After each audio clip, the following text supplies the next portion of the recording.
Ah, c'est joli, oui. J'ai pas cette couleur. Si.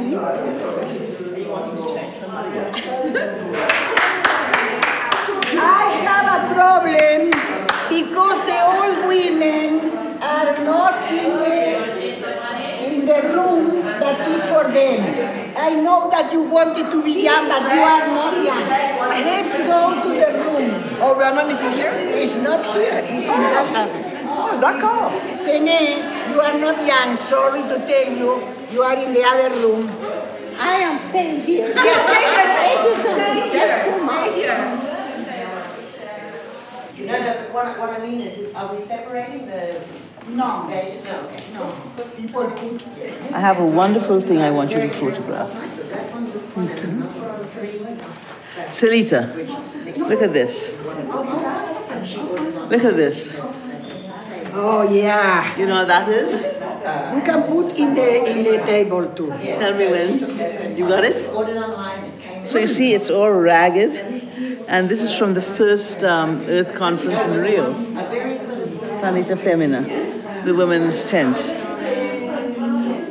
And I've kept it all these years. You see, it's all kind of shredded and falling apart. I can't give it up. Some of the others. See what I have here? That's a good Have you? Where's Claire? Claire. Oh my God, this is from 1992. But this is not what I'm putting in the thing because I'm only allowed one thing. Oh, we're only allowed one thing? Yeah. How many did you put in? 100. You wanted to put it? I have many. Can I put this as well? Where is the memory box? Can I put this as well? That. That's the same one that she was having everybody sign yesterday. Yeah. I'm just going to start because we've got a whole process, yeah, that has been very carefully worked out. I will start with the question, which is what makes me happy to be a feminist, and then I think I can go back to that at the end. I think that what makes me more happy about being a feminist is the amazing intellectual challenge that feminist thinking gives us. Of course, when I become feminist, my mother said, you the feminist. But anyway, I feel that I become in a process with others and during the dictatorship. And why I am happy? Because I feel that when you become feminist, you begin to understand the world and the relations that your body, your personality have with others in a way that explain many things that in another way you have not explanation. The continuing ability to question and challenge, including questioning feminism itself, including never taking anything for granted. And, you know, if it starts looking accepted fact, I question. I mean, it's now like an automatic this thing. Really? You know, is that true? Why do I think that that is true? I think I feel sort of, it gives me happiness just to, nothing fits together anymore. Who knows if we will even survive as a planet, given climate change and everything else.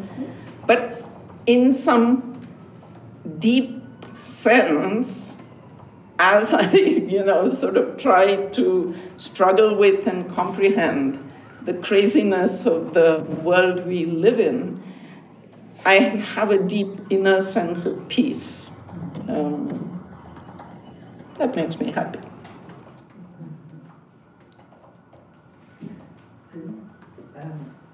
Actually, maybe you do want to share right now. No, not right now.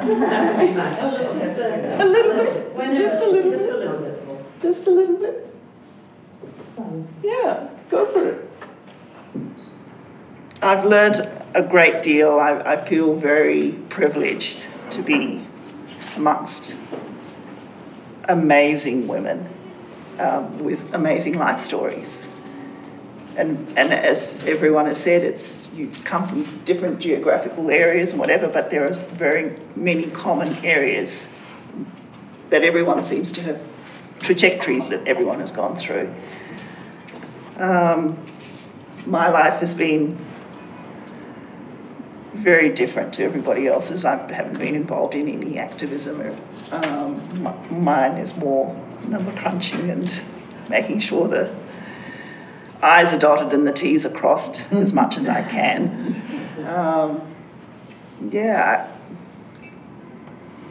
I think having been involved in Dawn has helped me tremendously in the last few years of personal challenges that I've had, and I'm thankful for that. And the crossing of T's and dotting of I's has been absolutely critical for Dawn's existence. And Sharon, do you consider yourself a feminist? In my own way, yes. I think so. And what makes you happy? Now you've got me crying.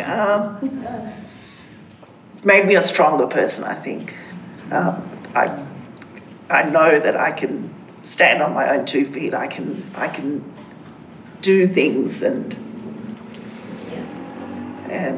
just to be able to be independent and not dependent on anybody, I think is what has made me the happiest. I think that we were not prepared for all of this when we just, write the methodology. But I think it was also expected. You are great women, knowing each other for so many years, and some of you haven't seen each other for so many years too. So we will have some time to celebrate today after the panel. We will have some time to recover, to take a bath, because then democracy is being threatened.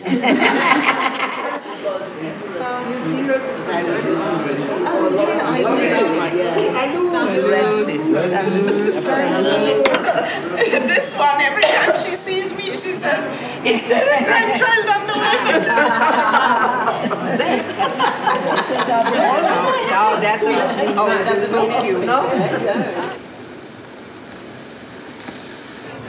Main priority.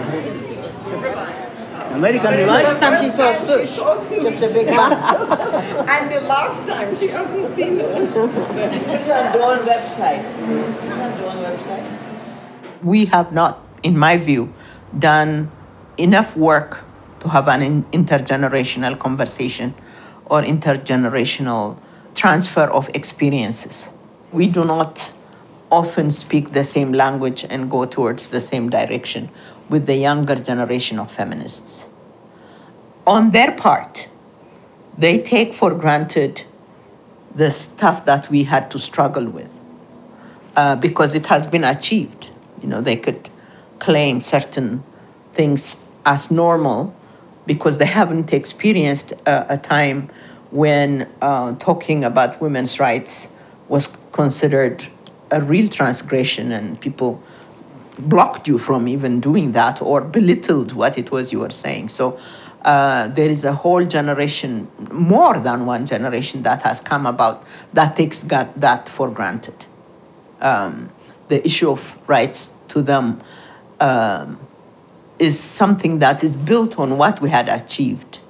And in a way, it becomes misleading because even that they take for granted can be taken away in very swift way. But I think that we could have this conversation and they could teach us and we could teach them about our own experience. Welcome to our island. Easier for you to be at the corner. We were chaotic and now we can start now, I think. Can I have everyone's attention? We were going to start with the issues related to capitalism, neoliberalism, corporate power, and we're starting on the right side of the table, and for the rest of the day, my dear Gita is going to take over with the facilitation. So assume that everybody has read the one-pagers. if you haven't read the one-pagers, that's the corner of the room where you can go and stand. Facing the wall. Facing the wall. For me, the problem is not only, I mean, it is a problem that politicians are corrupted, but the problem is capitalism. The second issue, I think we need to understand much better why people are voting for these options. And the third issue I want to bring to the table regards with something that you already said and has to do with trust on the state or trust on institutions. And it is that young people don't trust institutions at all. In the performance we watched yesterday, they said, Estado opresor, macho violador. The state that oppresses you is the macho that rapes you. So there is also something to do with young people that really don't trust institutions at all. That rapes you.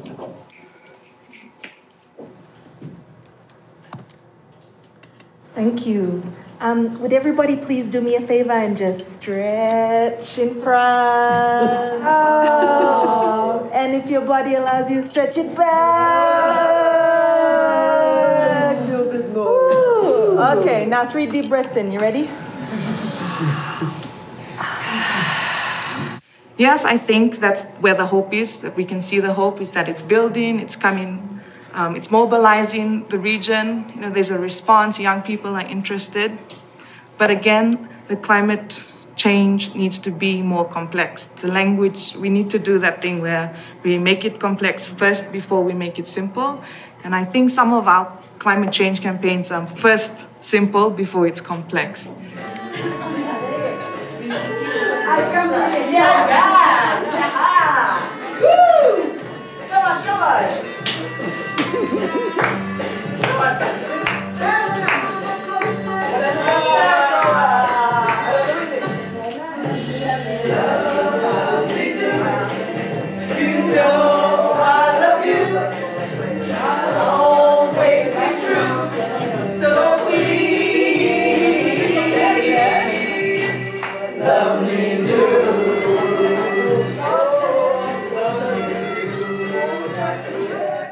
Yvonne gave me a beautiful framing the other day where she said that in the Maori, this space that we construct between us right now, right here, is called the va. The va? The va. It's this space of our relationships in this room that we have created together over the last 3 days. And we'll take the space with us, but we'll never quite be this space again in this particular way. So we wanted to end with all of you offering one reflection to this va that we have created together and that we will take with us. And as you speak, because this in the indigenous communities that I've been working with, they use the talking stick. One thing that you pass as each of you speaks is an intergenerational little totem, Gita's book, and Corina's scarf. I had the fortune to grow in the movement with Celita, even when Celita was not my boss. I consider her my second mother. But when I was in Action Aid and then when I was in AWID, that was the first person to call.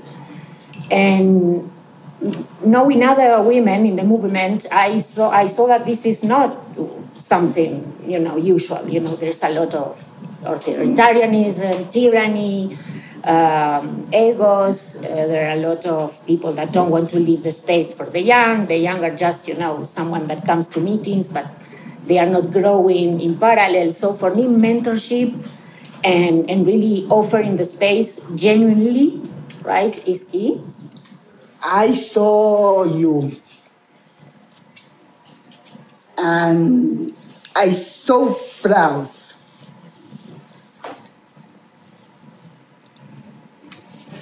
Because you are so smart,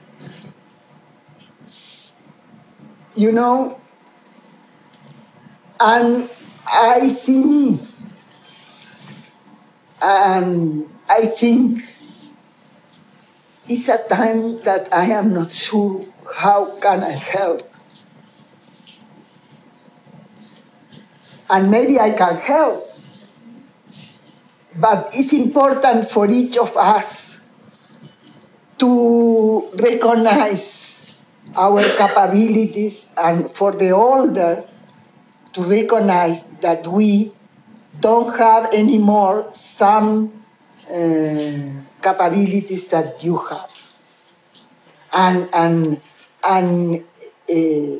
you grow in some way that you generate probably the next Pivas and all these new people without scare, miedo, no? Yeah, fear.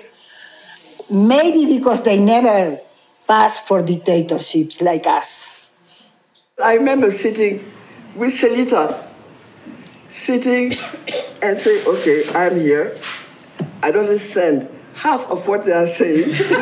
But it was a training because I thought I was speaking English.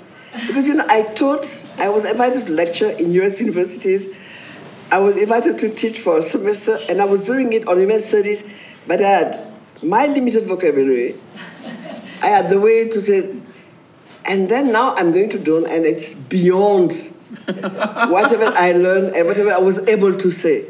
And I mean, once I say it, I would say, but Sita was strong enough to once I stand up and say, I speak Spanish. I don't understand what do I say. But I wouldn't dare say, I speak French. But I realize now today it's 25 years. I've been hanging around 25 years. You know what my wish? My wish is when I turned 85, I'll be as smart as Peggy, as alert, and being able to, well, still be part also of the conversation. I could just say 3 words. I love you.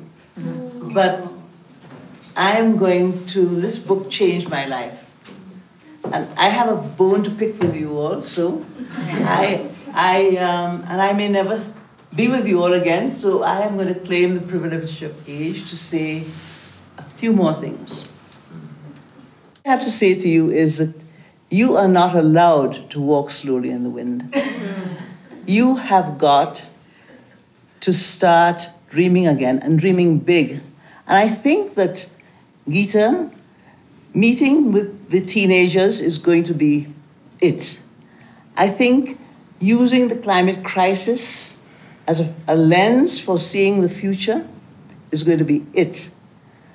I think that the thing that Dawn does, nobody else does it. Atu said it, Yiping said it, only Dawn does this. Only Dawn makes the connections and gives the kind of vision, I agree we need a new vision, for the future.